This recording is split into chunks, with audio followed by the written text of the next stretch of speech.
చంద్రగ్రహణం. ఓం వసుదేవసుతం దేవం కంసచాణూరమర్దనం దేవకీ పరమానందం కృష్ణం వందే జగద్గురుం శ్రీ రాధాకృష్ణాభ్యాం నమః. మనకి చంద్రగ్రహణం వస్తుంది 2025 సంవత్సరం సెప్టెంబర్ 7వ తేదీన.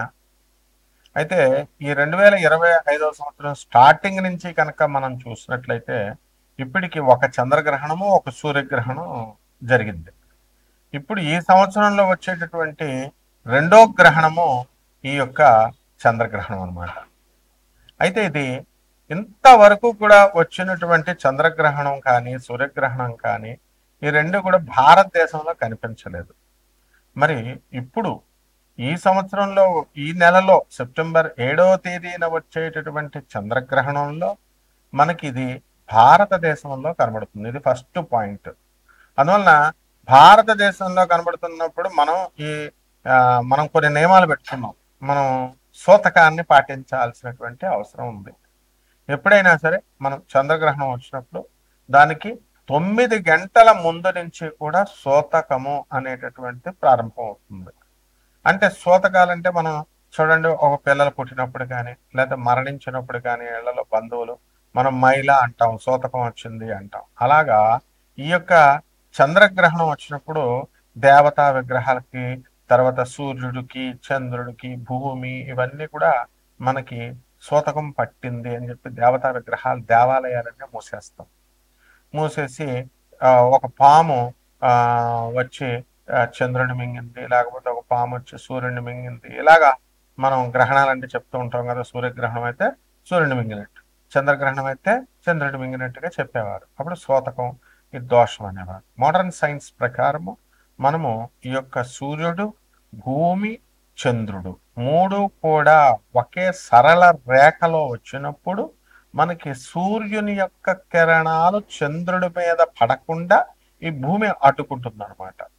దాన్ని చంద్రగ్రహణం అంటారు. అందుకనే సంపూర్ణంగా మనకి ఈ యొక్క చంద్రుడు కనబడదు. అయితే ఈ చంద్రగ్రహణంలో మనము ఎన్ని గంటలకు పడుతుందండి అంటే 7వ తేదీన రాత్రి 9:58 నుంచి స్టార్ట్ అవుతుంది. అయితే 11 గంటల 2 నిమిషాలకి కంప్లీట్ గా మనకి చంద్రుడు కనబడ్డ అనమాట. మొత్తం అంతా చీకటిగా అయిపోతుంది. అలాగే 8వ తేదీన అంటే మర్నాడు 1:26 అంటే 8 తెల్లవారుజామున అనమాట, 1:26 ఈ యొక్క చంద్రగ్రహణ స్పర్శ పూర్తవుతుంది. మొత్తం కాల వ్యవధి ఎంతంటే 3:28 అనమాట. కాబట్టి ఈ విధంగా మనకి ఈ చంద్రగ్రహణము అనేటటువంటిది ఒక ఖగోళ శాస్త్రంలో ఏర్పడేటటువంటి ఒక అద్భుతమైనటువంటి వింతల్లో ఒక వింత. అయితే ఈ చంద్రగ్రహణంలో మనం ఏం చేయాలండి గ్రహణ సమయాలలో అంటే మనము మంత్రాలు జపించుకోవడము, తర్వాత మనం గురువుల దగ్గర మంత్రాలు తీసుకుంటాం. అలాగే ఇది పౌర్ణమి రోజున సంభవిస్తుంది కాబట్టి దాన్ని ఉపాసన బాగా చేసుకోవాలి. ఎవరైతే వశీకరణ మంత్రాలు, ఆ తర్వాత ఈ యొక్క షట్కర్మలు చేయడానికి, ఇప్పుడు అలాగే దశమహావిద్యల మంత్రాలు, ఎవరెవరు చండీ నవార్ణ మంత్రాలు, ఎవరెవరైతే గురు దీక్షలో తీసుకొని మంత్ర దీక్ష తీసుకున్నటువంటి వాళ్ళంతా కూడా మనకి ఇవి రావి చెట్టు కింద కూర్చొని కానీ లేదా ఒక మనం మేడి చెట్టు కింద కూర్చొని కానీ జపించినట్లయితే వెంటనే ఫలితాలు, శీఘ్ర ఫలితాలు, అద్భుతమైనటువంటి ఫలితాలు రావడానికి అవకాశాలు ఉంటాయి. కాబట్టి గ్రహణ సమయాలలో మనం కొన్ని నియమాలు మనం పాటిస్తూ ఉంటాం. మనకు తెలిసిందే ఇది ఎప్పుడు కూడా ఈ గ్రహణం అప్పుడు కూడా చంద్రగ్రహణం అప్పుడు కూడా పౌర్ణమి రోజున వస్తుంది అనమాట. కాబట్టి ఇవి మనం చేయాల్సినటువంటి నియమాల్లో ముఖ్యంగా ఈ చంద్రగ్రహణం 9 గంటల ముందు నుంచి మనం సూతకం ప్రారంభమైంది కాబట్టి ఇప్పుడు ఎందుకు తినకూడదు, మనము చంద్రగ్రహణం ఉన్నప్పుడు ఇంట్లో శవాన్ని ఎవరైనా మన బంధువులు ఎవరైనా చనిపోయారు ఇంట్లో శవాన్ని పెట్టుకున్న వీధి వాళ్లే తినరు సూతకం. ఆ విధంగా మైలు పోవాలి, అందుకోసం తినం మనం. సైంటిఫిక్ రీజన్స్ చాలా ఉంటాయి, అదంతా అది వేరే విషయం. కాబట్టి ఈ చంద్రగ్రహణ సమయాలలో మనము ఈ గడ్డి, గరిక గడ్డి ఉంటుంది, దర్పగడ్డిని మనం పవిత్రం అని అంటాం. అవి మనం తినేటటువంటి వస్తువుల్లో వేసుకోవడము, ముందు రోజు మిగిలినటువంటివి బియ్యం డబ్బాలో వేసుకోవడము, అలాగా పప్పు సామాను ఇలాంటివన్నీ కూడా వేసుకోవడము, ఇవన్నీ కూడా జరుగుతాయి అన్నమాట. కాబట్టి వీటి విషయాలలో మనము అందువల్లనే కోడళ్ళు మనం కడుపుతో ఉన్నటువంటి వాళ్ళు పైకి లేవకూడదని, కూతుర్లైనా సరే ఎవరైనా సరే గోళ్ళు గిల్లుకోకూడదని, అన్నం తినకూడదని, ఏ వస్తువులు తినకూడదని, తాగకూడదు నీళ్లు అనేటటువంటి నియమాలు మనం పెట్టుకున్నాం. ఇవన్నీ కూడా పాటించడం వల్ల మన హిందూ ధర్మశాస్త్రంలో చెప్పబడినటువంటివన్నీ కూడా తూచా తప్పకుండా మనం పాటించడం, మనం ఆ మతంలో ఉన్నాం కాబట్టి ఆ మతాన్ని మనం గౌరవించుకోవడం అవుతుంది. దీంట్లో ఉన్నటువంటి హేతుబద్ధత అంటే రేషనలిస్టిక్ గా ఆలోచించడము, అలాగే సైంటిఫిక్ అప్రోచ్, ఆ తర్వాత అందులో ఉన్నటువంటి ఈ యొక్క లాజికల్ కన్సిస్టెన్సీ గురించి ఆలోచించాల్సినటువంటి పని ఈ గ్రహణాల్లో లేదు. కారణం ఎందుకంటే మనకి మీకు అప్పులు వేరే వాళ్ళకి ఇచ్చారు మీరు. ఆ అప్పులు ఇచ్చినప్పుడు ఆ డబ్బులు రావట్లేదు. అది ఈ రావట్లేదంటే మరి ఇచ్చినప్పుడు మీరే ఏదో కొత్త బిజినెస్ స్టార్ట్ చేస్తున్నాం అని చెప్పి 3 కోట్లు తెచ్చి ఇంట్లో పెట్టుకున్నారు. మీ ఫ్రెండ్స్ అడుగుతారు 2 నెలల్లో ఇచ్చేస్తామండి అని. కొంతమంది 2 నెలల్లో ఇవ్వలేమండి, మీరు బిజినెస్ కొత్తగా స్టార్ట్ చేస్తున్నారు విన్నాం, మరి ఇవ్వలేమండి అన్నారు. అన్నా సరే మీరు వాళ్ళకు 2-3 కోట్లు తెచ్చి పెట్టుకున్న దాంట్లో ఒక 50 లక్షలో 80 లక్షలో అడిగి తీసుకున్నారనుకోండి, తెలిసి కూడా మీరు ఇచ్చేస్తారు కొంతమంది. ఇచ్చేసినప్పుడు వాళ్ళు 2 నెలల్లో ఇస్తామన్న వాళ్ళు ఇవ్వలేక కొంతమంది, మేము ముందే ఇవ్వమని చెప్పాము కదా అని కొంతమంది ఈ విధంగా ఇవ్వలేకపోతారు. అప్పుడు మీ పనులు అడ్డుకుంటాయి కదా. అప్పుడు ఈ మంత్ర జపాలు అనేటటువంటివి ఈ చంద్రగ్రహణ సమయాలలో చేయాల్సినటువంటి పరిస్థితి ఉంది. జపాలే కాదు, పూజలైనా పునస్కారాలైనా. మామూలుగా దేవాలయాలన్నీ కూడా ఇప్పుడు మూసివేస్తారు. ఈ దేవాలయంలో మనం రోజు దేవ దర్శనం కోసం వెళ్ళేటటువంటి పూజలు లాంటివి కావు ఇవన్నీ కూడా. అలాగే మనము ఈ యొక్క మొగుడు పెళ్ళాల గొడవలు, ఏమండి మా పెళ్ళై 15 సంవత్సరాలు అయిందండి, మా భర్త వేరే ఆమెతో మరి వెళ్ళిపోయి ఉంటున్నాడండి, మరి మా ఆవిడని వదిలేయండి అయ్యా బాబు అని మేము వాళ్ళ ఇంటి మీదకి వెళితే మా ఆయన వదిలేయమంటే 2 కోట్లు అడుగుతుందండి. మరి నేను వైజాగ్ పోలీస్ స్టేషన్లో కేసు పెట్టానండి నేను. మరి ఈ రకంగా ఇవన్నీ కూడా బాధలు, ఇబ్బందులు అనేటటువంటివి పడుతున్నారు. కాబట్టి భర్త ఏమో పోలీసు వాళ్ళకే పొరపాటు చేసేలాగా 498 అట్రాక్ట్ అయ్యేలాగా అత్త, మామ, ఆడపడుచు, భర్త ఇవి పెట్టారు. ఆడపిల్ల యొక్క భర్త మీద కూడా సాక్షి కింద పెట్టారు. మరి మీరు పోలీసు ఏం చేస్తుంటే యాక్షన్ తీసుకుంటారు కదా, మీరు ఉన్నప్పుడు ఇన్వెస్టిగేషన్ వెళ్ళాల్సిందే కదా మీరు వైజాగ్. మరి ఇవన్నీ కూడా మీరు అప్పుడు ఏం చేస్తారు, మీరు లాయర్లను తీసుకుని వెళ్ళడం, ఇక్కడ లాయర్లతో బాగుండి అక్కడ లాయర్లను పురమాయించుకోవడం, అక్కడ అంతా వెళ్ళడం. మరి మీరు ఏదో ఒకటి చెప్తే పోలీసు వాళ్ళు ఏదో ఒకటి చేస్తారు. భార్య ఏమో నాకు మొగుడు కావాలంటది, భర్త ఏమో నాకు వద్దు, నువ్వు నాతో ఎమికబుల్గా లేవంటావు. సో పోలీసు ఏం చేస్తుంది, కౌన్సిలింగ్ ఏర్పాటు చేస్తుంది 2-3 సార్లు. చేసిన తర్వాత చేయలేకపోతున్నావు అని చెప్పేసి వదిలేరా బాబు నీ దారిలో చూసుకో, కేసు ఫైల్ చేసేస్తాం అంటారు. ఇవన్నీ కూడా బాధలు ఉన్నటువంటిప్పుడు దీనికి సశాస్త్రీయంగా సహేతుబద్ధకంగా కొన్ని పూజలు చేసుకోవాల్సినటువంటి అవసరం ఉంటుందన్నమాట. అందులో ఇప్పుడు చదువు రానటువంటి వాళ్ళందరూ కూడా మరి అక్కడికి వెళ్తే మనకి ఎలాగైతే చదువు రాదో అలాంటి వాళ్ళు మాస్టర్లుగా ఉన్నప్పుడు, అలాగే ఈ మంత్రతంత్ర శాస్త్రాల్లో నిష్ణానత లేనప్పుడు కూడా మనం వాళ్ళ దగ్గరికి వెళ్ళడం వల్ల ప్రయోజనం ఉండదు. కాబట్టి ఇక్కడ మామూలుగా యూట్యూబ్లో ఎంతోమంది జాతకాలు చెప్తున్నారు, ఎంతోమంది పూజలు పునస్కారాలు చేస్తున్నారని ఇలా స్క్రోల్ చేస్తూ ఉంటాం, మనం చూస్తూ ఉంటాం, వాళ్ళని కన్సల్ట్ చేస్తూ ఉంటాం. మీరు ఎవరైనా సరే ఎంటైర్ యూట్యూబ్ చరిత్రలో చూడండి, మేము పూజలు చేసేస్తాము, మేము మీ యొక్క జాతకాలు చూసేస్తామని చెప్తారు. రమ్మనండి పోలీస్ స్టేషన్కి, వాళ్ళు కేసు పెట్టారు కదా, పంతులు గారు మీరు కూడా రండి పోలీస్ స్టేషన్కి, మహామంత్రగాళ్ళు అంటే ఒక్కడు రాడు. పోలీస్ స్టేషన్కి రావాలా, they have to talk with the police officials. తర్వాత మరి కేసు సెటిల్ చేయడానికి, మరి రీకన్సిలేషన్కి, రీకన్సైల్ అవ్వడానికి, కౌన్సిలింగ్కి, వీటికి లాయర్లు కూడా పోలీస్ స్టేషన్ లోపలికి రారు. మేము ఎవరమోనండి, మీకు తెలియనట్టు అబ్జర్వ్ చేస్తూ ఉంటాము, ఆఫీసర్స్తో మీరు మాట్లాడుకోండి, మమ్మల్ని రానివ్వరు. కానీ ఫీజు మాత్రం వకాలత్ కాగితాలు పట్టుకొని వచ్చేస్తారు. కాబట్టి ఇవన్నీ అడిగితే మనము పోలీస్ స్టేషన్లో కోర్టులు కేవలం మనం పూజలు పునస్కారాలు చేస్తే అవి తొందరగా తెగిపోతాయి అనడం చాలా ఈజీ.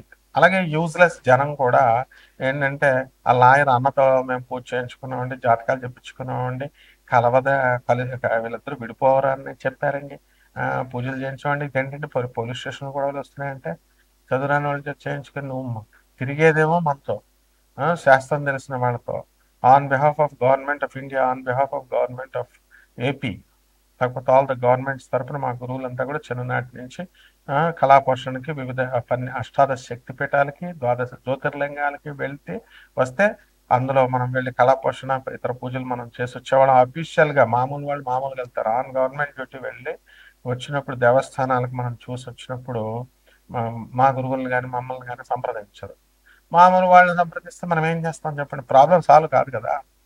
సో మేము వైజాగ్ వెళ్ళి మనం సిఐతో మనం మాట్లాడి, అలాగే ఏసీపీతో డీసీపీలతో మాట్లాడి మనం కేసు చేయగలుగుతాం. అవన్నీ తీయించి పడేసాం. ఎందువలన అవతల పార్టీ తేవలాలి. సో ఇదంతా కూడా దీనికి ఈ గ్రహణ సమయాలలో మీరు పూజలు పునస్కారాలు చేసుకోవాల్సిన అవసరం ఉంది. ఇదంతా ఎగ్జాంపుల్స్ కింద చెప్తున్నాం అంటే ఇలాంటి తెగవనప్పుడు ఎటువంటి మొండివి తెగపోయి పిల్లలకి పెళ్ళిళ్ళు కావట్లేదండి. ఏమండి మనం స్టేట్స్లో ఉద్యోగాలు చేస్తున్నామండి, ఆ ఉద్యోగాల్లో మనకి రావట్లేదండి మా పిల్లలకి. అక్కడ మన ట్రంప్ ఉన్నాడు, అక్కడ మీ మొగుడు, ఆ ట్రంప్ రానివ్వడు, మోడీదే సాగనివ్వట్లేదు. ట్యాక్సెస్ అంతా కూడా 25% ఎక్స్ట్రా తారీఫ్ వేసుకుంటూ వెళ్తున్నాడు. మరి ఇలాంటి సమయాలలో మీకు ఎలా జరుగుతాయి? కాబట్టి అక్కడ జాబ్ రావట్లేదంటే కారణం మీరు ఏమనుకుంటారంటే, ఏదో జాతకాలు చూసేస్తే, ఇదిగో యూట్యూబ్లో వచ్చే వీడియోస్ చూసేస్తే మా రాశి బాగుంటుంది, ఇదిగో ఈ రాశి బాగుందండి అని చెప్పేశారండి అని చెప్పేసి మాకు ఇంకా అవ్వట్లేదండి, లేకపోతే అయిపోద్దేమో అనుకునే భ్రమలో ఉంటారు. ఎంతసేపు చెప్తున్నా వినండి, మీరు పేదవాళ్ళకి సేవ చేసుకోవాలా, అనాథ పిల్లలకి సేవ చేసుకోవాలా, సాధువులకి సేవ చేయాలా. అంటే ధన సహాయం ఏంటి, సేవ ఏం చేస్తారు మీరు? మీ పిల్లలకు ఉద్యోగాలు నెలకు ₹1,00,00,000 కావాలా, కానీ సాధువుకు మాత్రం మీరు రూపాయి ఎవరు? జాతకాలు చెప్పినా ఫ్రీగా అడుగుతున్నారా? జాతకాలు చెప్పి అడిగినా ఎవరు? మీరు పోనీ సాధువు ఎదుర్కొండగా వచ్చి అడిగినా ఎవరు? అనాథ పిల్లలకి ఎవరు? ఎందుకు మీకు ఉద్యోగాలు ఇస్తాడు దేవుడు చెప్పండి? కాబట్టి మీ పిల్లల్ని ఎందుకు కలుపుతాడు? మీకు ఫ్రీగా చేయించుకోవాలని అనుకుంటారు తప్ప ఎందుకు? మీరు జగద్గురువుల్ని చూపిస్తున్నాం. ఇప్పుడున్నటువంటి వాళ్ళు కాకుండా జగద్గురువు అయినటువంటి ప్రభాత్ రంజన్ సర్కార్ ఆనంద్ మార్గ్ ఆశ్రమం స్థాపించినటువంటి గురువు గారి యొక్క ఆశీస్సులతో 10,000 మంది అవధూతలను రాశారు. సిబిఐనే వణికించారు. సిబిఐ ఫాల్స్ కేసెస్ పెడితే ఆయన సాక్షాత్తు పరమేశ్వరుడు, సాక్షాత్తు కృష్ణుడు అని, కృష్ణుడి యొక్క ఐడియాలజీని డివియేట్ చేయకుండా, శివుడి యొక్క ఐడియాలజీని డివియేట్ చేయకుండా ఆయనే కృష్ణుడు, ఆయనే శివుడు కాబట్టి ఆయన సేమ్ ఐడియాలజీని చెప్పి తన శిష్యులకి నోబెల్ ప్రైజ్లు వచ్చేలా చేశారు. ఈ రోజున ఆయన ఇచ్చినటువంటి సైన్స్లో ఇచ్చినటువంటివన్నీ కూడా విదేశాలలో విశ్వవిద్యాలయాలు, స్టాన్ఫోర్డ్ యూనివర్సిటీస్, అమెరికాలో ఎంఐటి, డ్యూక్ యూనివర్సిటీస్, కొలంబియా యూనివర్సిటీస్లో సిలబస్గా పెట్టుకున్నారు. అలాగే కేంబ్రిడ్జ్ యూనివర్సిటీలో సిలబస్గా పెట్టుకున్నారు. అలాగే ఇక్కడ మనము చేస్తున్నటువంటి న్యూ హ్యూమనిస్టిక్ ఎడ్యుకేషన్ పాలసీని నరేంద్ర మోడీ గారు ఎన్ఈపి 2020 కింద, ఎన్ఈపి 2020 కింద మనము దాన్ని మన దేశంలో కూడా గురువు గారు ఇచ్చినటువంటిదే, ప్రభాత్ రంజన్ సర్కార్ గారు ఇచ్చినటువంటి ఆ యొక్క విద్యా విధానాన్ని భారతదేశంలో ప్రవేశపెట్టారు. రొమానియన్ గవర్నమెంట్ ఎన్నో 50 సంవత్సరాల క్రితమే పెట్టుకున్నారు, ఆయన ఇచ్చింది వాళ్ళ దేశంలో. బట్ ఇలాంటి జగద్గురువులు పట్టుకోవాలమ్మా. ఒక స్వామి వివేకానందని పట్టుకోవాలా, ఒక రామకృష్ణ పరమహంసను పట్టుకోవాలా, ఒక పరమహంస యోగానందుల వారిని పట్టుకోవాలా, ఒక రమణ మహర్షి, ఒక ప్రభాత్ రంజన్ సర్కార్. వాళ్ళ మిషన్స్ కి మీరు సహాయం చేస్తూ వాళ్ళ ఐడియాలజీని ముందుకు తీసుకెళ్తే మాత్రమే వస్తుంది. అంతేగాని లక్షలు ఖర్చు పెట్టి హోమాలు చేసి వేలాది రూపాయలు ఈ జ్యోతిష్కులకి ఇచ్చి, పంతుల గారులకి ఇచ్చి ఇవన్నీ చేయించుకుంటే ఏం కాదు. గురువు యొక్క ఆశీస్సులు కావాలి, జగద్గురువుల యొక్క ఆశీస్సులు కావాలి. ఆ విధంగా ఈ చంద్రగ్రహణ సమయాల్లో అటువంటి గురువుల యొక్క ఆశీస్సులు మీ పైన వస్తాయి. వాళ్ళ నామాన్ని జపించండి. బాబా నాం కేవలం, బాబా నాం, బాబా నాం కేవలం, బాబా నాం, బాబా నాం కేవలం, బాబా నాం, బాబా నాం కేవలం, బాబా నాం, బాబా నాం కేవలం. ఇది శంబాలా నగరంలో మరి రాబోయేటటువంటి ఇప్పుడు కూడా కాదనమాట. ఈ కలియుగ అంతం అయిపోయిన తర్వాత ఆ మనుషులందరూ కూడా అధర్మం కొట్టేసుకుని ఒకళ్ళొకళ్ళు పొడి చేసుకున్నప్పుడు మిగిలిపోయినటువంటి ధర్మాత్మను జపించాల్సినటువంటి మంత్రాన్ని గురువు గారు మనకు ఇప్పుడే ఇచ్చేశారు. సత్యగాల్లో ఓం నమ శివాయ, ఓం నమ శివాయ, ఓం నమ శివాయ, ఓం నమ శివాయ, నమ శివాయ, ఓం నమ శివాయ, ఓం నమ శివాయ, నమ శివాయ, ఓం నమ శివాయ. ఈ మంత్రాన్ని జపించాలి. దీన్ని పట్టుకొని అర్జునుడు పాశుపతాస్త్రాన్ని సాధించాడు. తర్వాత ద్వాపర యుగం వచ్చేసరికి ఓం నమో భగవతే వాసుదేవాయ, ఓం నమో భగవతే వాసుదేవాయ, ఓం నమో భగవతే వాసుదేవాయ, ఓం నమో భగవతే వాసుదేవాయ, ఓం నమో భగవతే వాసుదేవాయ, ఓం నమో భగవతే వాసుదేవాయ. ఈ మంత్రాన్ని మనం ద్వాపర యుగంలో జపించాలి. దీన్ని పట్టుకొని ధ్రువుడు ద్రౌపదాన్ని పొందాడు. మరి ఈ మంత్రాలను జపించేటటువంటి మనందరికి అందించినటువంటి స్వామి సుందర చైతన్య స్వాముల వారు ఉన్నారు. వారి యొక్క ఆశీస్సులు తీసుకోరు మీరు. గణపతి సచ్చిదానంద స్వాముల వారు ఉన్నారు, వారి యొక్క ఆశీస్సులు తీసుకోరు. చిన్నజీర స్వామి వారు ఉన్నారు, వాళ్ళ యొక్క ఆశీస్సులు తీసుకోరు మీరు. అలాగే మా గురుగారు, స్వయంగా మా గురుగారు అయినటువంటి జగద్గురువులు భారతీ తీర్థ స్వాముల వారు, శృంగేరి జగద్గురువులు, ఆయనే ఆదిశంకరాచార్య ఇప్పుడు కలియుగానికి, వారి ఆశీస్సులు తీసుకోరు. జగద్గురువులు 36, ఆయన అయితే 37 శంకరాచార్య అనేటువంటి విధిశేఖరేంద్ర సరస్వతి స్వాముల వారు, ఆయన ఆశీస్సులు తీసుకోరు. మరి ఇలా చేసుకోకపోతే ఎట్లా? మా గురువు గారు ఇంకా ప్రవచనకారులు ఉన్నారు, మీకు తెలిసిందే. చాగంటి గారు, గరికపాటి గారు, మరి సామవేదం గారు, తర్వాత మన యొక్క వడ్డిపత్తి పద్మాకర్ రావు గారు, నండూరి గారు, ఇక మిగతా వాళ్ళంతా మన సత్యభామ చెల్లె, వీళ్ళందరూ కూడా. మరి వీళ్ళ యొక్క ఆశీస్సులు మీరు తీసుకోకుండా, వీళ్ళు చెప్పేది వినకుండా ఐడియాలజీని ఫాలో అవ్వాలి కదా. మాకు జాతకాలు మార్పుకోవాలంటే ఒకటి మారుస్తుంది. ఏంటది? బాబా నాం కేవలం ఆనంద మార్గ, అదే శంభాల గ్రామము, అదే మా ఆనంద నగరం అది. కాబట్టి ఈ విషయాల గురించి మీరంతా కూడా, ఇదంతా కూడా ఈ యొక్క జ్యోతిషము నాసా రిపోర్ట్స్ని బట్టి మేము చెప్తాం. కమర్షియల్ ఆస్పెక్ట్స్తో మేము చెప్పం. సో నాన్ కమర్షియల్గా చెప్పబడేటటువంటి ఈ యొక్క రాశుల కోసము, ఈ యొక్క మీ వ్యక్తిగత జాతకం కోసం మా అమెరికా నెంబర్ని వాట్సాప్లో మీరు కాంటాక్ట్ చేయండి. అలాగే ఈ యొక్క ఆర్డినరీ నెంబర్ని మీరు అవసరమైన వాళ్ళే చేయండి అమ్మా, డబ్బులు ఏమి ఛార్జ్ చెయ్యము. అంటే నాన్ కమర్షియల్ ఆస్పెక్ట్తో మనము ఈ గురువుల యొక్క సేవ ఇవన్నీ కూడా మీరు ఉండాలి అది. కాబట్టి ఈ చంద్రగ్రహణం వలన ద్వాదశ రోజుల వారందరికీ కూడా ఏ రాశి వారికి ఎలా జరుగుతుందో ఒక్కొక్కటి విడివిడిగా మనం చూద్దాం. కుంభరాశి, ఈ కుంభరాశి వారికి అందరికీ కూడా ఏలినట్స్ అని, అసలే పాపం కాలు దెబ్బ తగిలి తాడి చెట్టు కింద కూర్చుంటే, తాటి చెట్టు కింద ఎవడు కూర్చోమన్నాడు? తాటికాయ పడిందంట. అసలే సమస్యలు. మూలుగుతున్న నక్కకి ఎక్కడో దెబ్బలు తగిలి ఆల్రెడీ వచ్చింది, తాడి చెట్టు కింద ఉంటే మూలిగే నక్క మీద తాటి పండు పడింది, దానికి ఇంకా బాధ. ఆ విధంగా కుంభరాశి వాళ్ళ పరిస్థితి అలా ఉన్నప్పుడు చంద్రగ్రహణం తర్వాత ఏం పర్వాలేదు, కొంచెం బాగుంటుంది. అండ్ వృత్తి వ్యాపార ఉద్యోగ విషయాల్లో మీరు ఎదుగుదల అనేటటువంటిది కనబడుతుంది. బ్రహ్మాండంగా ఈ యొక్క ఏలినట్ శనిలో ఒక పక్క శని మిమ్మల్ని బాధ పెడుతున్నా, శుభ్రంగా కాస్ట్లీ పౌడర్లు ముఖాలకు రాసుకొని మంచి అందంగా బొట్లు పెట్టుకొని మంచి సెంట్లు కొట్టుకొని పెర్ఫ్యూమ్స్తో చాలా హ్యాపీగా ఈ కుంభరాశి వాళ్ళు ఉంటారనమాట. సో ఈ రాశి వారంతా కూడా బ్రహ్మాండంగా, మనకి పనులు లేవండి అని బాధపడేటటువంటి వాళ్ళకి పనులు వస్తాయి, కాకపోతే ఖర్చులు ఎక్కువగా ఉంటాయి. అప్పుల పాలు ఉన్నా సరే భయపడకండి, అప్పులు చేస్తున్నప్పటికీ కూడా. మీ మనవరాళ్ళకి ఒంట్లో బాగోకపోవడము ఇలాంటివి ఉన్నా కూడా భయపడకండి, అన్నీ తగ్గిపోతాయి. సో బంధువులు, మిత్రులు, వినోద కార్యక్రమాల్లో పాల్గొంటారు.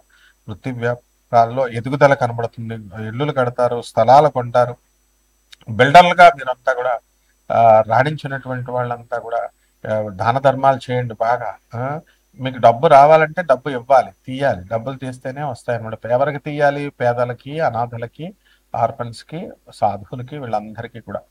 తర్వాత కోల్డ్ స్టోరేజ్ వ్యాపారం చేసేటటువంటి వాళ్ళకి బాగుంటుంది. పోలీస్ డిపార్ట్మెంట్ అండ్ ఈ యొక్క రెవెన్యూ డిపార్ట్మెంట్, ఇలాంటి వాళ్ళందరికీ కూడా మీకు అదనపు ఆదాయాలు రావడానికే అవకాశాలు ఉన్నాయి. కాబట్టి రాశి వాళ్ళందరికీ కూడా అనుకున్న పనులు అనుకున్నట్లు సాధిస్తారు. ఏలినాటి శని జరుగుతుంది కాబట్టి కొంచెం పనులు ఒత్తిడి వల్ల కొంచెం ఇదిగా ఉన్నా కొంచెం టెన్షన్గా ఉంటారు. కాబట్టి ఏం భయపడాల్సినటువంటి అవసరం లేదు. పరిహారాలు చేసుకోవాలి. పరిహారాలు అంటే యూట్యూబ్ పరిహారాలు అంటారు. ఇట్లనే నిజమైనటువంటి పరిహారాలు డిఫరెంట్గా ఉంటాయన్నమాట. ఎలా పరిహారాలు ఎప్పుడు చెప్తారు? గురు శిష్యుల సంబంధం వలన. గురువు మంచి శిష్యుడు అయితే అడిగి చెప్తాడు, బాబు ఇలా కాదు ఇలా చేస్తారా. కాబట్టి పరిహారాలు ఏమిటంటే ఎల్నెట్ శని జరుగుతుంది కాబట్టి శని జపం చేయండి, శని స్తోత్రాలు చదవండి, శనికి కిలోంపావు నల్ల నువ్వుల్ని, నల్లని వస్త్రాన్ని ఇచ్చి పేద బ్రాహ్మణులకి శనివారం నాడు ఉదయం 8 గంటలకు దానం చేసుకోండి. దశ మహావిద్యల్లో ఒకటైనటువంటి మహాకాళి అమ్మవారి యొక్క హోమాన్ని మీ ఇళ్లలో తెప్పించుకోండి. అలాగే ఇవన్నీ చేసుకున్నట్లయితే బ్రహ్మాండంగా ఉంటుంది. శుభమస్తు.